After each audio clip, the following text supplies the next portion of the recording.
High, আজকে তোমাদের সাথে একটা ফ্রক পেইন্টিং শেয়ার করব। এটা হলো একটা লং ফ্রক। আমি প্রথমে ওয়াইন কালারের কাপড় কিনে সেটাকে দিয়ে একটা ফ্রক বানিয়ে নিয়েছিলাম। এরপর প্রথমে রং করার জন্য আমি হোয়াইট কালারের পেন্সিল দিয়ে বর্ডার করে নিয়েছিলাম। বর্ডার করার পর আমি হোয়াইট অ্যাক্রিলিক কালার দিয়ে রং করে নিই। রং করার আগে আমি জামাটার নিচে খবরের কাগজ একটু মোটা করে নিয়েছিলাম, যাতে রংটা এপাশ থেকে ওপাশে লেগে না যায়। তোমরা চাইলে কোনো কার্ডবোর্ডও ইউজ করতে পারো।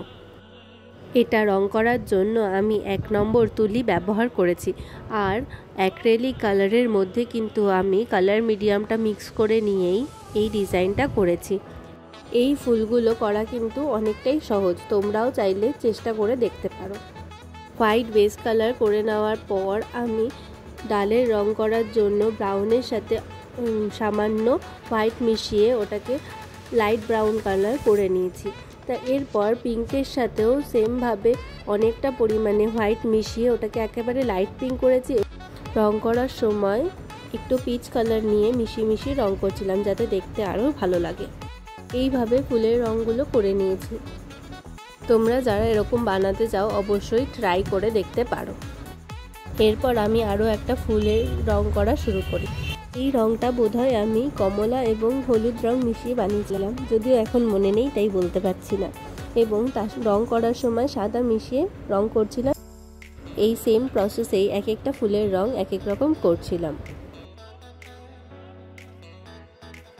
এই ফুলটার মাঝে পাপড়িটাকে কাঁচা হলুদ এবং পাশের পাপড়িগুলোকে পাকা হলুদ দিয়ে রং করেছি। আবার এই ফুলটা করার সময় তুলিতে কমলা এবং হলুদ রং নিয়েছিলাম, যাতে দেখলে মনে হয় সাইড থেকে কমলা এবং বাকি অংশটা হলুদ।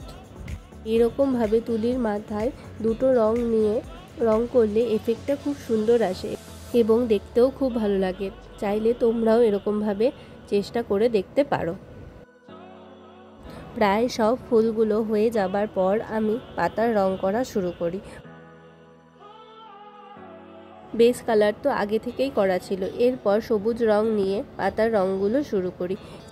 একই রকমভাবে প্রথমে তুলির মাথায় হালকা সবুজ অথবা ডিপ সবুজ রংটাকে নিয়ে একটা সাইড থেকে সেই রংটাকে করে নিতে হবে এবং তারপরে বাকি অংশটা হলুদ বলো বা সাদা যে কোনো একটা কালার দিয়ে মিশিয়ে করতে হবে, যাতে দেখতে ভালো লাগে এবং এইভাবে রং করলে এফেক্টটাও খুব সুন্দর আসে। এরপর আমি 4x0 তুলি নিয়ে ফুলগুলোকে বর্ডার করে নিই।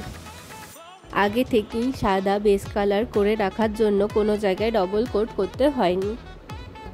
এটা হলো ফাইনাল লুক। কেমন লাগছে অবশ্যই জানিও। ভালো লাগলে লাইক, কমেন্ট এবং শেয়ার করো। সম্পূর্ণ জামাটির ভিডিও দেখতে চ্যানেলটিকে সাবস্ক্রাইব করো। Thank you for watching.